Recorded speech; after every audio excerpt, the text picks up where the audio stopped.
So who would be your Buccaneer GOAT? Man, this I had to do research on this one quite a bit. I have two, but I'm gonna give an honorable mention would be my number two, and then my number one. My honorable mention here would be Leroy Selman. There you go. Look at that. Defensive. I know, shocker. I was like, oh, this is a throwback. This is like 1978. Yeah, this defensive player of the year, 6-time Pro Bowler, 3-time All Pro. He was defensive player of the year in 1979. He was a 2-time second team All Pro. He was a really good defensive end, a really good player. And really did some research there, boy. You know about Leroy Selman. Because I didn't know enough about the Bucs. I was like, oh my God. Wow. There's like 3 teams here I had to do some research on. There you go. Shout out to him. But without a doubt, he is edged. I mean, absolutely edged out by Warren Sapp. Go! 7-time Pro Bowler, Defensive Player of the Year, 4-time All Pro. He's a 2-time All-Decade player in 90s and the 2000s, in the Hall of Fame, 2-time second team All Pro as well. He has all the accolades of Leroy Selman and more. This dude is phenomenal, and it speaks true because like to this day you still hear about how good Warren Sapp was, and yeah, he was a bit of a troublemaker, and and that's the reason why he fell in the draft and stuff. But that did not stop him. He came out and was played phenomenal. And if you have this kind of repertoire, you have these kind of accolades, and you beat out all the rest of your even quarterbacks, I without a doubt, man, I could not find a better player in any position that was more successful and more impactful than Warren Sapp was for the Bucs. So without a doubt, not even have to think about it, it's gonna be Warren Sapp. But Leroy Selman would be the number 2 if you wanted, because he also played in a crazy time back then with less games and stuff. But I think Warren Sapp just was 7. He has 7 to Leroy Selman's 6. He has 4 to Leroy Selman's 3 All Pros. They have the same amount of second team All Pros. But the all-decade team, he made all-decade team twice, and I think that's actually I think that's crazy. To make 2000s and 1990s, that says a lot. Dingers there, man. You hit the nail on the head on that one. I have to respect that, man. You're gonna make me redirect a little bit and think about some things. But Warren Sapp was definitely on my mind. You heard me talk about Leroy Selman before we even started talking about it, man. Leroy Selman was a beast. Leroy Selman was he was the face of that franchise, man. And they did it with hard-nosed defense. That's what the Bucs are known for. I'm gonna shout out a little bit of Mount Rushmore before I announce, but the great John Lynch was back there patrolling way back there. Our GM was bad. Our GM will come up and smack you. Warwick Dunn played for them. He was really, really good as well on the offensive side of the ball. They're not traditionally known for their offense, but I got to say Warwick Dunn and Mike Allstott. Mike Allstott did crush the you. Fullback? Hardy. And let me tell you what, Mike Allstott was problems. Ain't nobody want none of one Mr. Mike Allstott. He went about 6'1", 240 pounds, a biscuit away from 245, and could run, had feet, could catch out of the backfield. And Chris Berman, when it would come on in the NFL countdown, he would go, Mike Allstott just bouncing people off of him, man. Mike Allstott was a bad cat, man. You mentioned Warren Sapp. I love the fact that you said Warren Sapp. He is from the U. Warren Sapp. I was like, you got that shine from Warren Sapp. Warren Sapp was problems. Warren Sapp was that dude. Warren Sapp put him on the map. Warren Sapp was the dude, man.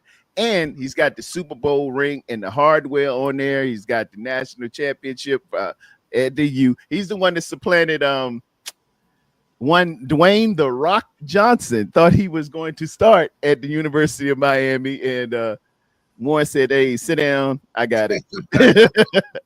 Go You ahead and go Charleston Green. wrestle." You Charleston Green. Yeah, he called him Dewey back then. Dewey, no, it ain't happening here. Go and do a suplex or something.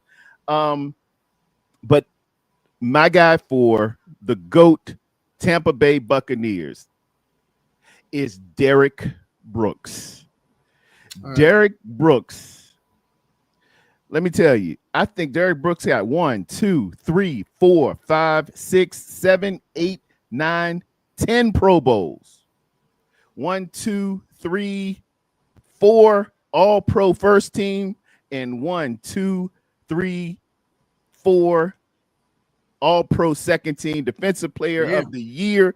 He had team MVP. He had votes for MVP of the league back in 2002 when they take that defense and totally dismantle the league. Now, a little bit of a backstory on that, man. Tony Dungy was the coach for years on the run up from like about 1999 to 2001, or maybe it might have been 98 to 2001. They become the juggernaut defense. They are elite defensively. They just can't get the offense to help out the defense.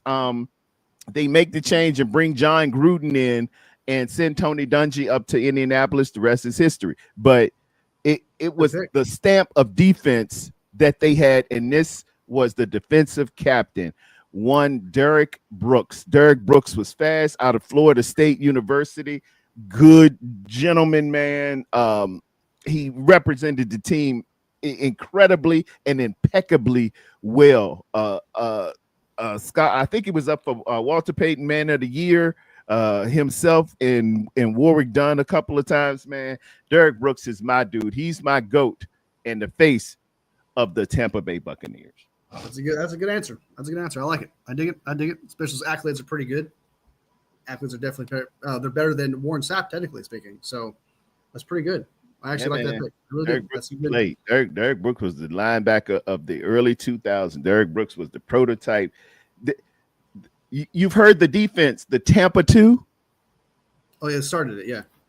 That's where it comes from. It was the innovation of Tony Dungy to drop. You have to have a middle linebacker fast enough to drop in that hole, pause between the free and the strong. It was the Tampa 2 that everybody is using nowadays. It came from one Derek Brooks. He made the prototype for middle linebacker. Middle linebacker used to be a big husky guy, 240 with a neck roll, and you would just neck roll's classic. Brian Urlacher. Derek Brooks came to town. They said, okay, it done changed a little bit. You need a linebacker who can kill in the holes and fill against the spill, but I need this guy who can get back and cover a slot or get back to a zone and have range and depth. And it was Derek Brooks. He was a Superman. No doubt. I like the pick. It's good. All right. Who we got next here? Who you want to go with next? You want to do Saints first? We get that one. Let's go with the Saints. All right, Saints. I didn't have to look up anything for this. Like, I thought this was just, I didn't even do research. I didn't have to look. I know he has all kinds of records. He's second in a lot of records because of Tom Brady and all that, but it's Drew Brees, man. It's Drew Brees. Yeah. Like, I mean, if anybody said anything otherwise, I'd be like, Cam Jordan.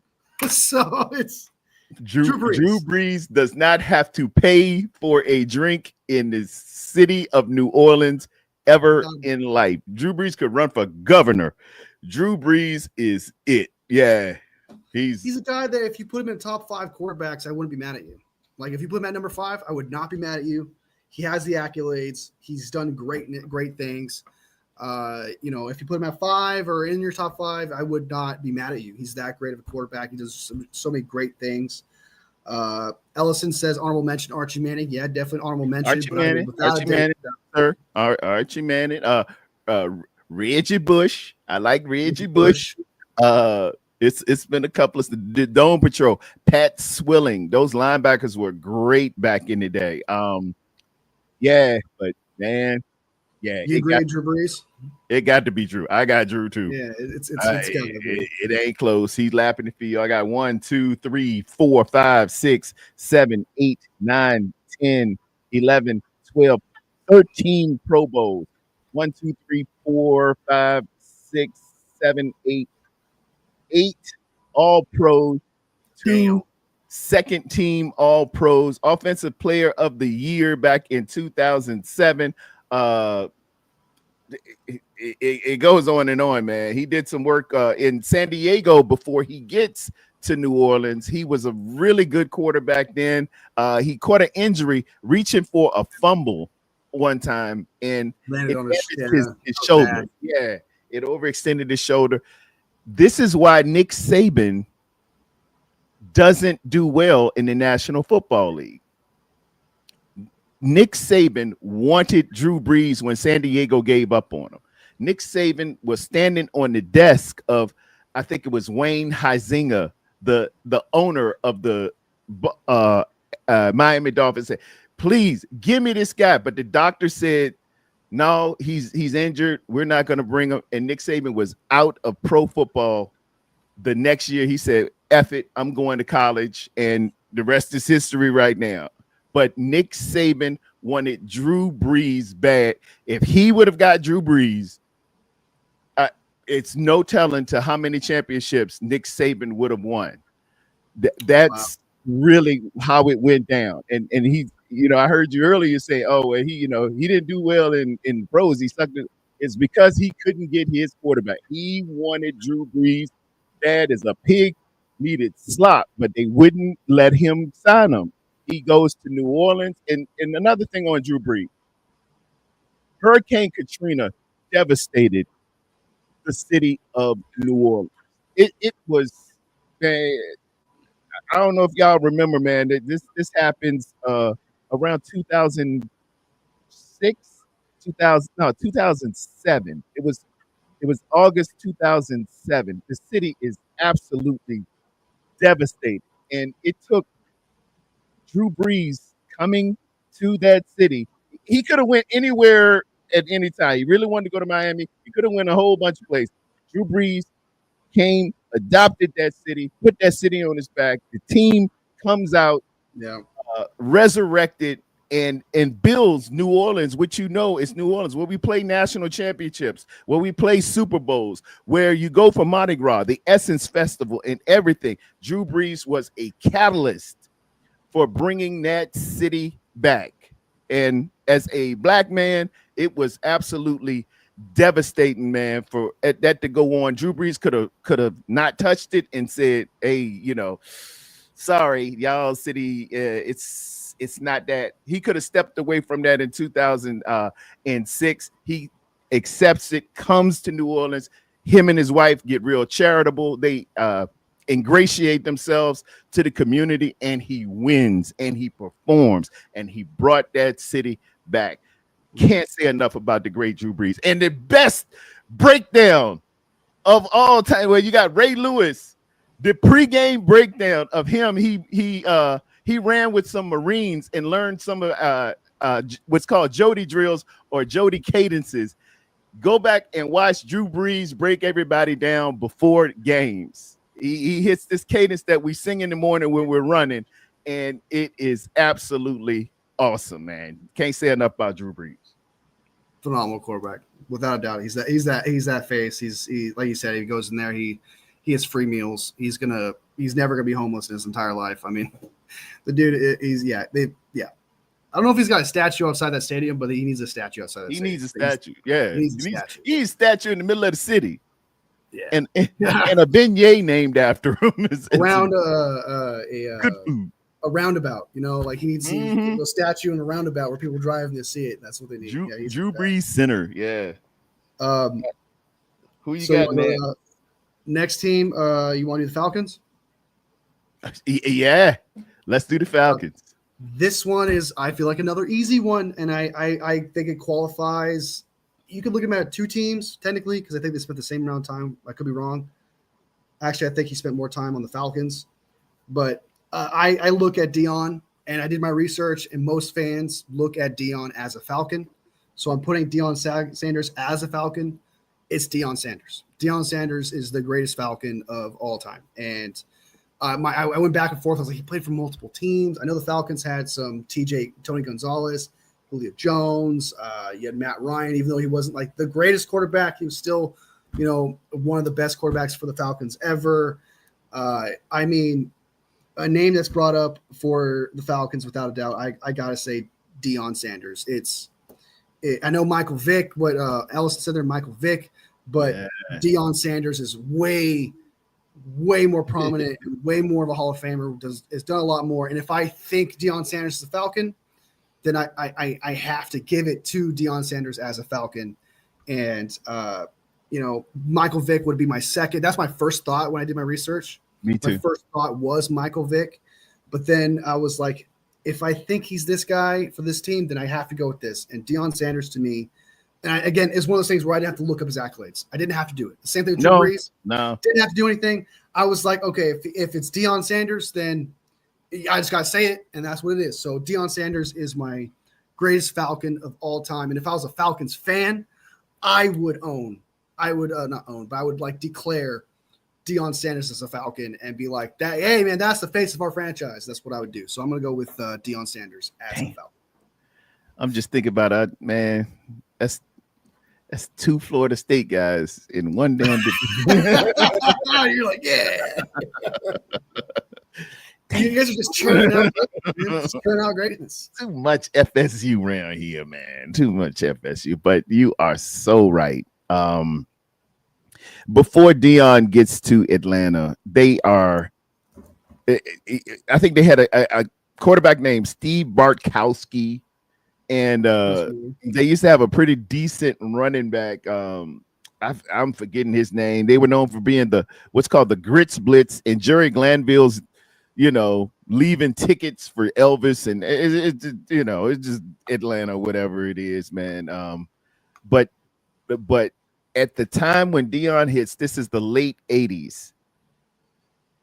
Atlanta is becoming this mecca for black folk like it won't know tomorrow. This is how Atlanta is being shaped and being formed. It was Deion Sanders arriving in Atlanta, hitting Fulton. The stadium was called Fulton County Stadium. His first game, this dude feels a punt, turns around, drops it, picks it back up, moves in between, and I think he was going for 60 yards. If you were anywhere around it, and we had to play them Falcons 2 times a year, this is where the greatest in-game of the game chess match would always happen. Jerry Rice one-on-one with Deion Sanders. It wasn't no other DBs that could do it. It was just him and Deion, mano a mano, the greatest on the greatest. And it was a feature. It was a movie within the game. It was absolutely awesome. Deion Sanders with his brashness, with his in your face, with his just the bravado that he brought to everybody playing football.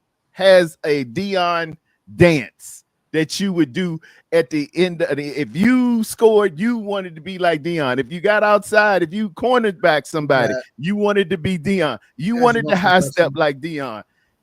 You wore a headband like Deion. If I had the hair, I probably would have got a jerry curl. No, I'm not a jerry curl kind of guy, but Deion had the jerry curl. He said it looked wet, but it was dry. He just was that and will always be that. It is neon Deion all the time. Respect to the great Michael Vick. Michael Vick they didn't say you go to a Michael Vick game. They called it the Michael Vick experience. The Michael Vick experience was like Jimi Hendrix playing. This dude was making people. I was gonna say that, yeah. They were making people smash into each other, and then the dude would throw the daggone ball 70 yards in the air, and then and then go up to Green Bay. I think this is his second year, and beat Aaron Rodgers or Brett Favre, one of the two, up in Green Bay. Michael Vick was not playing the radio. Respect to the great Michael Vick. but it is definitely Neon Deion Sanders for the Atlanta Falcons. That is the face and the GOAT of the Atlanta Falcons. Yes, sir. All right. Yeah, without doubt. I just feel like that's if he qualifies as Falcon, it's just he's considered one of the greatest players of all time. The greatest cornerback, the greatest shutdown. The term shutdown corner is for Neon Deion, and rightfully so. So the next team, I think we just did. Did we do all the NFC? Oh, Panthers. No, Panthers. We got the Carolina Panthers. Sweet home Carolina. This one is, I think, another easy one as well. It's just like they had some good players and stuff, like Luke Kuechly's great, and they've had some other historic players and stuff, but it's Cam Newton. It's Cam. Yeah. It's Cam Newton. It's like what he did for that. He put you didn't want to watch a Panthers game, even when they were relevant when they went to the Super Bowl and lost. I can't tell you a single player that was on that team. I can't think of a single. All I can remember is Jake Delhomme. Delhomme. That's like the first time I've heard that name. So, Jake Delhomme and Olsen. I think Olsen played tight end. They had a really good defense. Sam Mills was really good, a linebacker there, really good linebacker. He also played for New Orleans as well, but that they came into existence around, I was in the Army, so it had to be like 90, 95 maybe. Them and Jacksonville came into the league saying they were expansion franchises. But yeah, Cam Newton, man. Cam Newton. He put the Panthers on the map. It made that you wanted to watch a Panthers game because he was playing. He went to the Super Bowl. It's the same thing like where they went to the Super Bowl and lost. He has that iconic moment where he doesn't die for the ball, sure. But he had a fantastic season at one time, 15-1. He was still an electric player to watch. He's in your top 3, greatest dual threat quarterbacks, I'm sure, of all time, kind of type thing. He's a phenomenal player, and even though he does get flack for certain things, if you want to get down to the nitty-gritty and reality of things as a football player, he made the Panthers relevant, man. And like in a world where you had Peyton Manning's, Tom Brady's, Drew Brees's, and all that, you Cam Newton shined, man. And it's Cam Newton. It's Cam Newton. And again, I don't look at the accolades. I think he was an MVP. So he's a great player. He was a great player, electric player. I wouldn't say he's like an elite player, but I do think he was a great player, and what he did was magical.